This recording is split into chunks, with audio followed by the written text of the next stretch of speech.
We're not trying to sympathize with an anti-Semite, for example. But what we're saying is that there's something going on here that we have not successfully identified for thousands of years.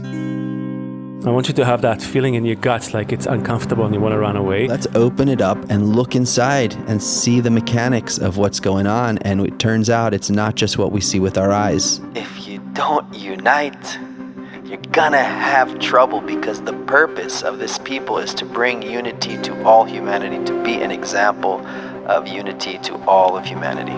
I want us to prove Hitler wrong. I want us to show that we can unite when there is no common enemy and there is no common booty. You think we can do it? I know we can do it. The Jew saw them all, beat them all, and is now what he always was. All things are mortal but the Jew. All other forces pass, but he remains. What is the secret of his immortality? Okay, listen, enough of that shit. This is a podcast, and we're not going to try to find, we're going to find the solution to anti-Semitism, okay? We're going to stop that right here, right now, from this stinking basement. When we get to the bottom of this, we're going to read from this mystery book, which you're not going to find out about until the end of the series, and we're going to really entertain every perspective. We're not going to say, oh, you can't say this, you can't say that. No, we're going to say everything. Because if we're not going to be able to talk about it, we're not going to be able to solve it. We're going to really grab you in the kishke and we're going to squeeze until we get something, right? Either a bowel movement or a freaking solution. We want to know what happened 3,500 years ago in Babylon that started this whole mishugas. And we want to finish it here in 2020. That's it. Said, do you know the story of Walther Rathenau? He was a Jew in Germany. He was a Jew in Germany right between the wars. Actually, he rose to power right around World War I. I think his story represents, to some extent, the story of the Jews in Germany. Let's read his story. He was in the government. He was actually a minister eventually in the government. But let's read his story from historian Nigel Jones. Rathenau was one of the most formidable figures in the early 20th century Germany. A Jewish industrialist, thinker, and diplomat, he built the enormous AEG electronics and engineering conglomerate into a powerhouse of the German economy. During the First World War, when Britain's naval blockade was starving Germany of vital raw material imports, Rathenau became his nation's economic overlord. Rathenau husbanded Germany's dwindling resources and directed its industrial production, brilliantly improvising to give a lease of life to its failing war effort.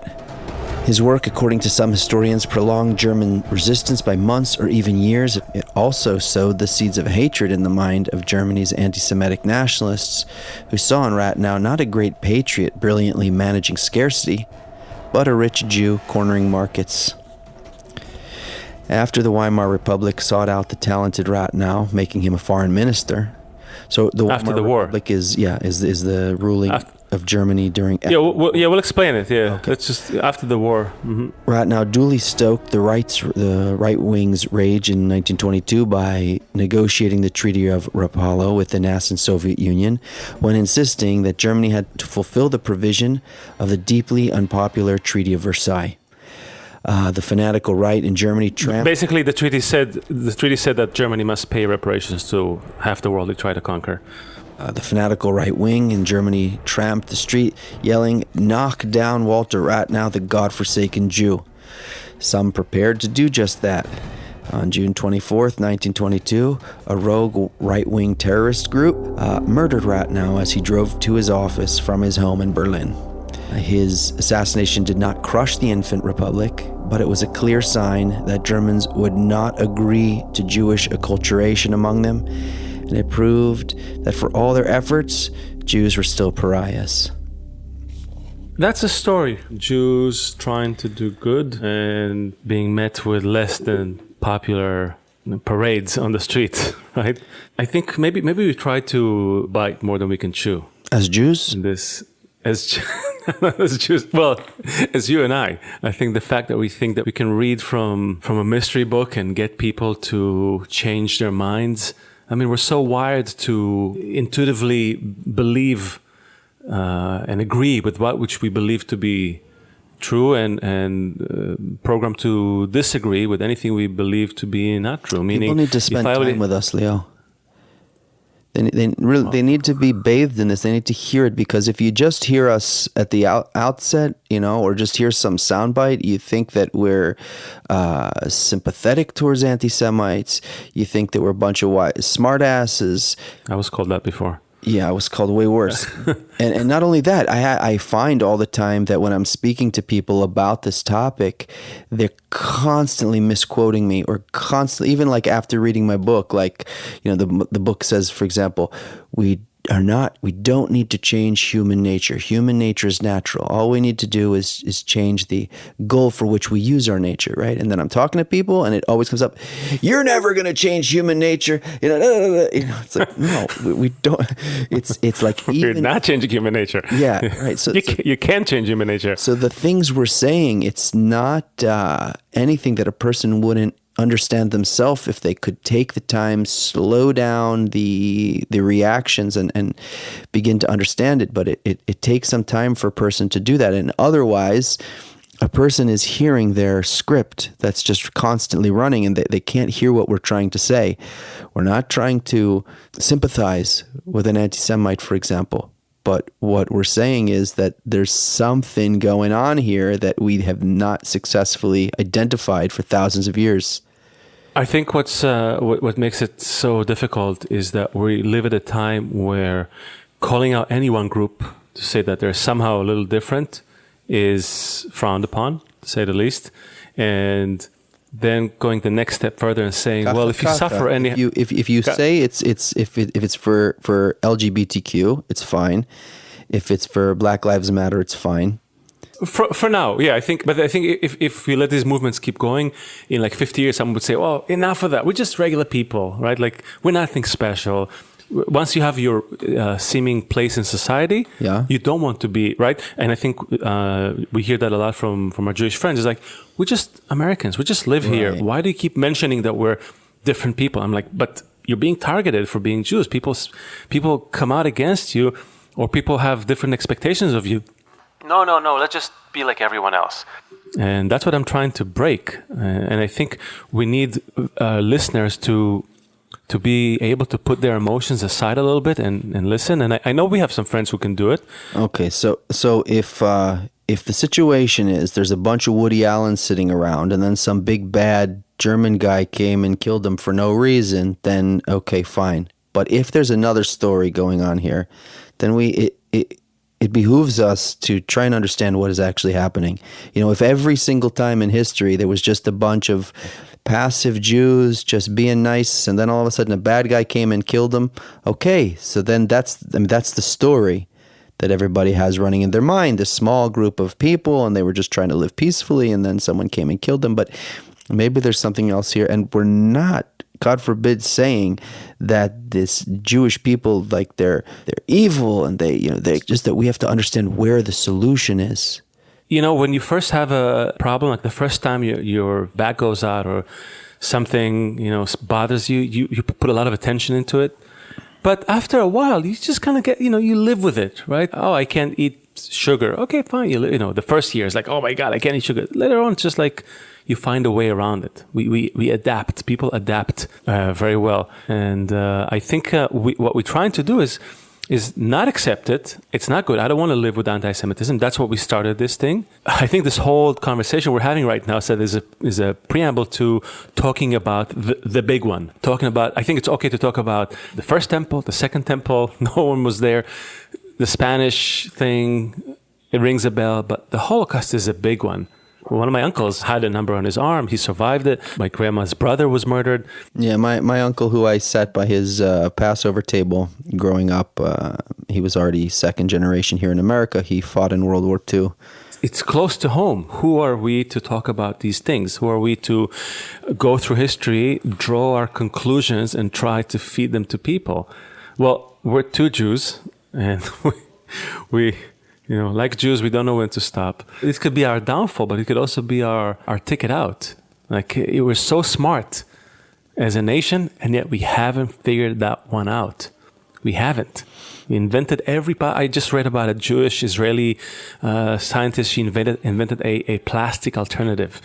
Everything, all the good things about plastic, except that it dissolves in water, and you can drink the water when it's done, right? We have all these great inventions. Check this out. I did a health, like a whole thing on at my birthday. I was like, okay, finally I'm going to do the whole blood workup, the whole everything, just check everything and see how I'm doing. Okay. They slid me into this machine. And then it gave a cross section of my midsection. Yeah. From as if you cut me in half. Cross section of your midsection. Nice. As if you cut me in half, like in those magic shows, and you were looking down from like half of my body down. And what you would see as you look down is like you'd see my spine, the top, my spine in the back and my organs in the front. And in between all the organs, there's a lot of them in there, the kidneys, the liver, all those things. It's a clear visual, right? You're looking down at a sliced me in half, right? So in between all the organs is fat, right? That's what we have in between our organs, fat and stuff like that. It was so interesting to see that picture because growing up, I always thought do a lot of sit-ups, for example, and build them you eat potato, like you're like a fat person. That's just a lot of potato chips, like layering up on the outer levels there, right? A lot of hamburgers and ice cream just layering up on top of each other. And it's like a pile, like a trash dump. And you just keep layering more and more stuff on top. It's not what happens. And if you just do enough sit-ups, you can kind of shovel away the layers that are... all the challah, the layers of challah, that are right? On the outside, right. But it's not what's happening. In fact, the whole space in the middle is constantly filling.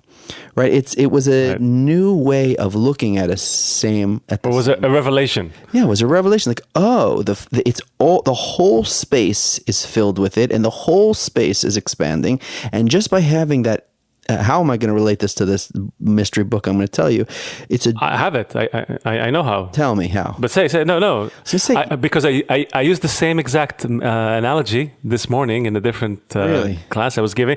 And it wasn't about my fat between the organs. I'm not talking about my fat, but it was about a person who studies medicine without ever looking inside a body. And he just feels things, right? Like, oh, I have some pain in the arm. Maybe it's broken, maybe something. I have this happening, this. And then one day he gets x-rays. And he's like, oh my God, the stuff inside.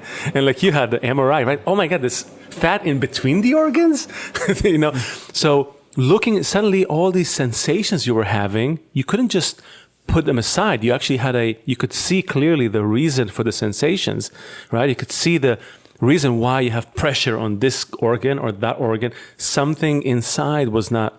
So I think what you're trying to say, Seth, correct me if I'm wrong, is that what we're trying to do is to open this up and look inside. And let ourselves... The way we look at anti-Semitism till today is that it's just potato chips and ice cream kind of piling up layer after layer on top of each other. And instead of understanding it's an integral issue, let's open it up and look inside and see the mechanics of what's going on. And it turns out it's not just what we see with our eyes. It is what we see with our eyes if we open up and look inside. But if we're just looking from the outside, we're not going to be able to understand the mechanics of what's really happening here. Exactly. And also look at it as one continuous chain rather than disparate events that are unrelated people, unrelated relationships and all that. And last week we finished with the definition of anti-Semitism by Wilhelm Marr. Everyone loves to quote him. When I speak to people about, do you know the roots of anti-Semitism? It's like, yeah, Wilhelm Marr. I'm like, no, he just gave it a name, but...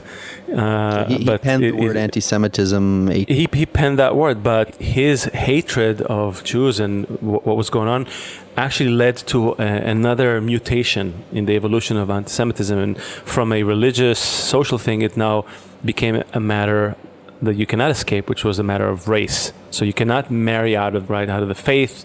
You cannot just look like everyone else. It was a racial thing. We know that it's not true. We know that there's no Jewish gene, but it doesn't matter. That's the shape that it took at that time in the late 1800s. Everything that was going on from that moment just assumed a sinister overtone to it, because now you were like a different race. So before you could behave like them, you could convert or whatever, but here you're born with some mark and you can't cut it out. And not only that, politicians started to use it in their campaigns, which was another big one. We know what happened in Germany in World War II was not the first time that people started to use it. There's plenty of examples in the late 1890s where people simply used anti-Semitism on their agenda, like we see it happening today. But it started then. That was the beginning. There's a bunch of names and dates here, which we're not going to bore the listener with. People running with openly anti-Semitic agendas, planks, as they call. So Jews become a tool for political gain, electoral gain. We know 40 years later the guy that made perfect use of that tool. The weird thing, and that's the thing that we want to draw attention to, is that whenever there's a rise in anti-Semitism, there's also an increased and intensified division within the Jewish fold. The one thing that we can't talk about are disunity, and I think what we're learning here is that if the anti-Semites say that it's about our unity, if the old Jewish sages say it's about our unity, and it's the one topic that we don't want to talk about, maybe there's something to talk about. Unlike Spain, which forced Jews to choose between banishment, death, or conversion to Christianity, Germany was affected by liberalism and therefore permitted the Jews, who had by now been emancipated, to have no religion. Moreover, they could merge with the non-Jews while still remaining Jews, and even wed non-Jews without relinquishing their birth religion. As a result, it's almost like we have a whole menu of the types of anti-Semitism, through the ages, all the different flavors and variations.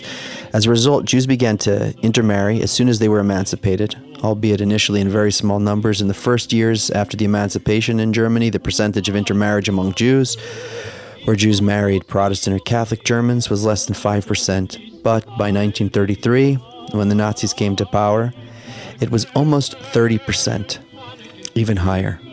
I'm saying again, I feel like we have to qualify everything we say. We're not saying that a Jewish person marrying a non-Jew is a problem in and of itself. It's simply an indicator. It's an indicator of a departure from this ideal, and it's also an internal indication for that society. Oh, look, Jews are trying to infiltrate our ranks, right? They try to be more like us, right? Yeah. And that actually creates the opposite effect. On the next page, it says 55% of Jewish women in intermarried couples left the Jewish faith, and less than one half of Christian husbands who married in converted to Judaism, to Judaism. These are not mere statistics. These are never before seen levels of intermarriage. They indicate the aspiration of the Jews, here we go, to abandon their roots and make their host country, in this case Germany, their New Jerusalem. As Lowenstein puts it, the desire of Jews to escape the Jewish community. As we will see, this desire is also precisely what Nazis stressed in their distinction between Zionist Jews and assimilationist Jews. And the Nazis, as we'll learn in the next chapter, were in favor of the former. In favor of Zionist Jews, which I was shocked to learn. Remind me what year we are here. We're after World War I. 1890s, remember there was like the birth of Zionism in the 1880s after these storms in the south, right? That's happening in Russia. Meanwhile, the same emancipation happens in Germany. Jews join the community, they intermarry, they try to basically forget about this Jewishness. I want to quote he wrote this post on Facebook. It says, brothers in arms leading to... It's like a chain, right? Like a circle, a loop. Brothers in arms, then an immense achievement, then unfounded hatred, then civil war, then destruction, exile, isolation, assimilation, social justice, anti-Semitism, brothers in arms. And it keeps repeating. It's just a cycle. I mean, that's the thing that we're trying to show. Nothing in particular. It's not like, oh, social justice is bad or this is wrong or marrying outside of it. None of that. We're just looking at the patterns that shape this and trying to say what will happen next. If we abandon unity, this is what's going to happen. You marry whoever you want. Sleep with whoever you want. If we abandon you, eat whatever you want. Eat whatever you want. Why should the Creator care if you slaughter the cow? What does the Talmud say? If you slaughter the cow on the front of the neck or the back? Exactly. If you don't unite, you're gonna have trouble, because the purpose of this people is to bring unity to all humanity, to be an example of unity to all of humanity. I wish people wouldn't test us and wait to see what happens in America. I hope they actually take a look at history. And a few more episodes, bro. I'm having such a hard time dealing with what I see in front of me. It's like there's like chapters of this book that aren't even written yet. It's like it's playing out in front of us. Right. So now this is the part that gets really annoying. Like World War I rolls in, right? Devastating Europe and everything, and Jews fight side by side with next to Germans, right? And they die the same rate as non-Jewish Germans. And in some ways, it was as this professor writes, it was a boon for Jews because they welcomed the war as a fight for justice, freedom, German culture, everything. But Germany was defeated in the war, and in 1919 you have the Treaty of Versailles, where Germany, as we said, has to pay reparations, and crisis hits, austerity hits, and when that happens, we know who's the go-to person. Hold on. When that stuff happens. Something just occurred to me. Put anti-Semitism aside. Put everything aside for 1 second. I want to do a little, we'll call it an aside. My son's soccer team, okay?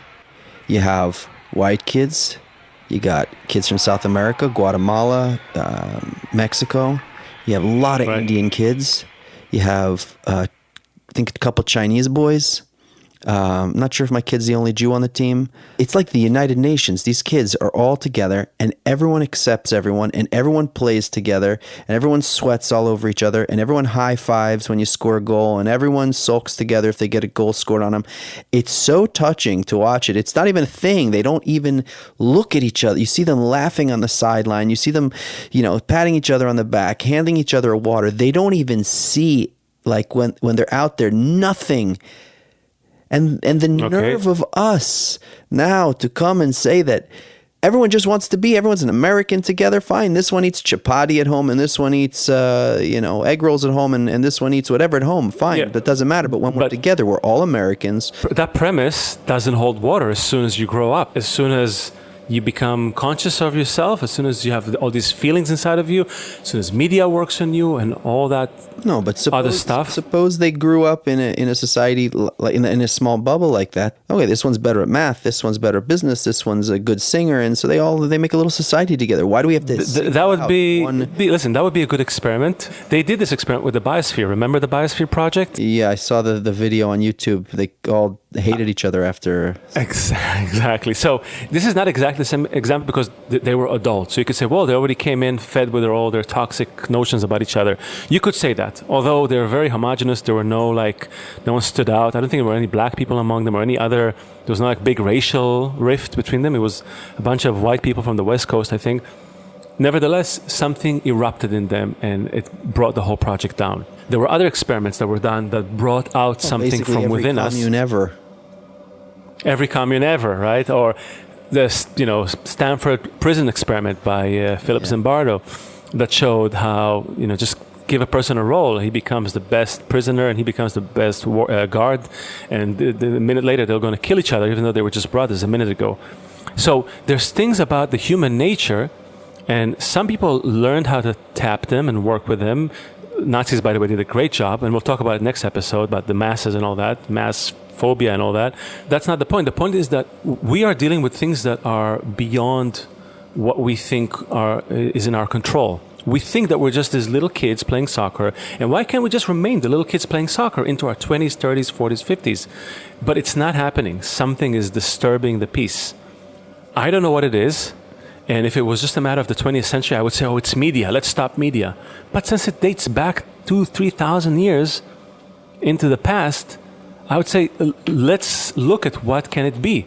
And if we read in this book that there was a group that learned how to rise above that quality that separates people naturally, and that group learned how to do it, and they know how to do it, and now they're not doing it, and that's why everyone hates them, freaking let this sink in and do something about it. That's it.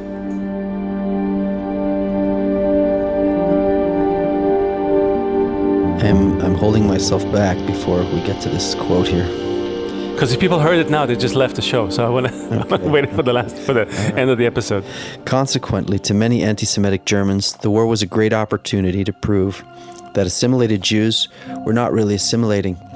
Okay, so what's going on here? Just quickly in a word, the Jews assimilated, they fought with them, and now it's not enough. A striking similarity to the accusations made by the anti-Semitic Spaniards preceded the onset of the Inquisition, which eventually led to numerous executions and a complete expulsion from Spain.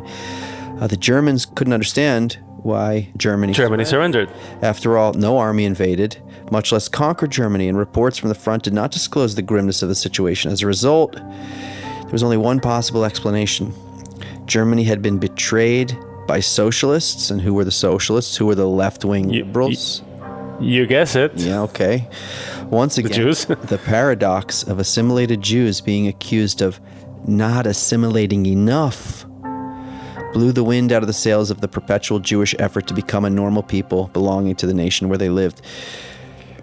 Just as it happened in 15th century Spain and 19th century Russia, the growing anti-Semitism did not stop the efforts of Jews to assimilate. If anything, it invigorated the efforts. And this is the point in the argument where someone would say, well, you see, this is what happened. It's the fake news, it's the bad media, that's what killed us. And we're saying, no, it's just an expression of the same quality over and over again, even before there was fake news and media and all of that. So this doesn't mean that we need to make bagel culture the number one culture in America. No, it's not about bagel culture. It's not about a beard. It's not about wearing a yarmulke culture. What we're talking about when we talk about this Jewish thing is just the unity of people. That's the thing we're talking about. I think the time we're in right now is so crucial because we are in a very similar situation to the situation of post-World War I Germany. In this case, there's no world war. It was coronavirus, massive unemployment, recession, people losing everything. It's still happening as we speak. And if you read what's happened in Europe, in Germany, they had these reparations, the payment, the cost of war had devastating consequences. The cost of living rose 12 times between 1914 and 1922. The government sought to pay the reparations by simply printing more money. That sounds familiar. It's a tactic that never grows old. Printing more money, the value of the German mark rapidly declines, leading to inflation. All of that stuff is happening, right? People are totally this unrest. So the next bit said, I want us to talk about it, but instead of, it talks about Germany after World War I, but I want the listeners to replace the word Germany with United States after the coronavirus. Because instead of Germany after World War I, it's going to be United States after the coronavirus. Okay, so we read, for example, Germany after World War I was a wreck, internally divided. You want us to think America after coronavirus was a wreck, internally divided. Violent clashes erupted in Berlin between right-wing paramilitary organizations and left-wing agitators. As if casualties of war were not enough, in March 1919, 15,000 Germans died in just 19 days of street fighting. In addition to the violence, the German economy was shattered. The high reparation payments and the cost of the war had devastating consequences. The cost of living in Germany rose 12 times. When the government sought to pay reparations by printing more money, the value of the German mark declined, leading to hyperinflation. The exchange rate was 64 marks to $1 is basically and then 3 years later, it was basically a couple billion to one. No, a couple of trillion. A couple of billion. Yeah, 4.2 billion marks to $1. In the midst of the turmoil, Germany had managed to establish a genuine, albeit short-lived democracy. During those few years of existence of the Weimar Republic, there was freedom of speech, freedom of occupation, to work, freedom of worship. Thanks to this liberalism, and despite increasing anti-Semitism, German Jewry in post-World War I democratic Germany quickly climbed the ranks of society. Once again, the similarity between the rise of Germany's assimilated Jewry and the Spanish conversos are striking.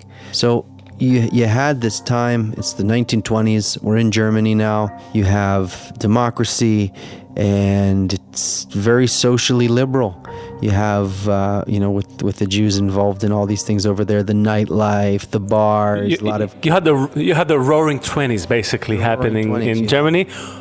Even as money was scarce and inflation was terrible, art, liberalism, everything was... Yeah, right, so there's this Sexual liberation was a very real phenomenon with gay and lesbian rights movement headed by, of course, a Jew, Dr. Magnus Hirschfeld, who ran the Institute for Sexual Science.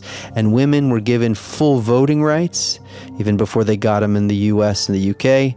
Artists were given freedom of expression, and Germany became the cultural hub of Europe. Yeah, when you read it, did you replace the word Germany with I did, US? in a scary way. Unfortunately, I did. So we don't need to read it again, but this time actually say US. We get it. You always have Jews at the front of these left-wing social movements, right? Pushing freedom for everyone, pushing equality. You always find Jews there. It's a wonderful quality, very far left-wing liberal quality, very nice. You also find within the Jews this right-wing thing of making friends with the leaders and selling arms and trying to be involved in the politics and everything. Also an important quality to have, maybe more difficult to justify, but it's important to have as well.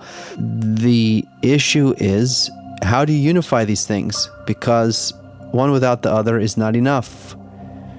Or if I dare take it a step further, maybe we don't even need to be doing all those things. Maybe our job is really just to focus on, take those skills, those innate skills of organizations and making connections and facilitating and all of that, and apply it to human connection, apolitical, partisan, financial, but only applied to people, to humans. Can we do that? Okay, this is a much bigger thing that has to do with psychology, and we have to really get into that. It's a bigger thing because today, for example, some Jew who's making $100 million, he doesn't need to make any more money in order to be able to maintain his lifestyle. He does it because he feels pride, he feels powerful. So what you're talking about is somehow he still needs to feel, right? We talked about it, the human nature is not going to change. He still needs to feel pride and powerful, but he needs to feel it around making unity, not around making another dollar. You know, exactly. and on the other side, the Jews who maybe put the money aside, but say blacks need rights and gays need rights and every single person needs rights. And this is an incredible thing we see with Jewish people throughout the ages, always pushing for the rights of everybody. But not at the expense of everyone else. That's the mistake there. Right? Not rights to these guys and rights to these guys, rather unity for everyone. Unity for everyone, for all humanity, which includes even the people you hate, that somehow they're included too. Even the especially those. Yeah, somehow they are included too. They came from a mom, they went to kindergarten, they had a hard time as kids too. And just because nature popped them out, different than you. And maybe they also played on a soccer league and they were friends with everyone when they were kids. But nature had other plans, and now I'm on the left, he's on the right, or he's up and I'm down, or whatever the division is, and we need to unite above it. And I think the conclusion from this episode is that the conditions are very similar. The 2020s are very much like the 1920s. We are almost, the parallels are scary. The repetition here is so almost precise. It's almost like it's like a VHS tape that you've made another copy of and another copy of. And you can still read, you can still see the movie. It just gets a bit more distorted, more noisy, more muddy, but it's still the same story repeating itself. And I'm concerned that if we don't do something, it will set the stage for the same kind of personality that rose in the 1920s in Germany. And I want us to end with a quote from this person. I've been putting this off the whole episode. Yeah, yes. We didn't want to talk. Part of us feel like, we shouldn't give him a stage. What's the expression that religious people say before they say his name or something? The name should be eradicated. Imach shmo v'zichro. Yeah, okay. We're not giving him a stage. This is not a call to arms. If you're an anti-Semite and you're listening to this, we're not encouraging you to go and get violent with the Jews. But it is interesting, and we'll say it now because... No, there is a but, because once we start to read it, if you don't like it, you're going to leave. And I don't want you to leave. I want you to stay. I want you to listen. I want you to have that feeling in your guts like it's uncomfortable and you want to run away. That's okay. But if this guy, the guy who destroyed more Jews in all of history, speaks in terms similar to what our nearest and dearest, Rabbi Akiva, right? If those people use the same terms then I don't think it's propaganda. He could use any other quality, any other sentiment. He does this. We saw there's no shortage, right? People are sticking with us to hear this.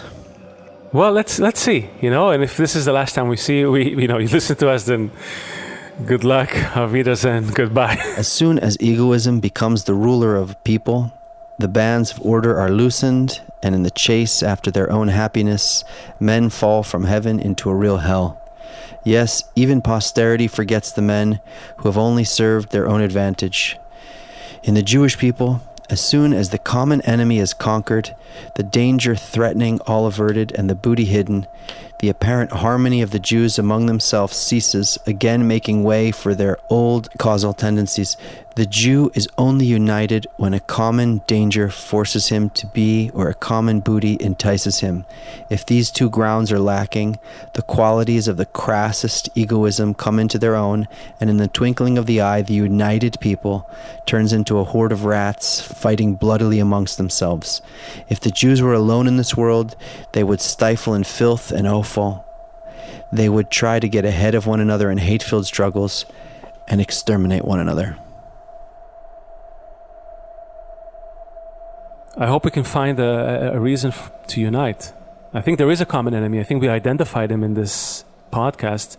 I think it's our human ego. It's that tendency to exploit everything and everyone for my own personal pleasures. And if there was a group of people who knew how to cure that, how to rise above it, then we need it. We need us to do it.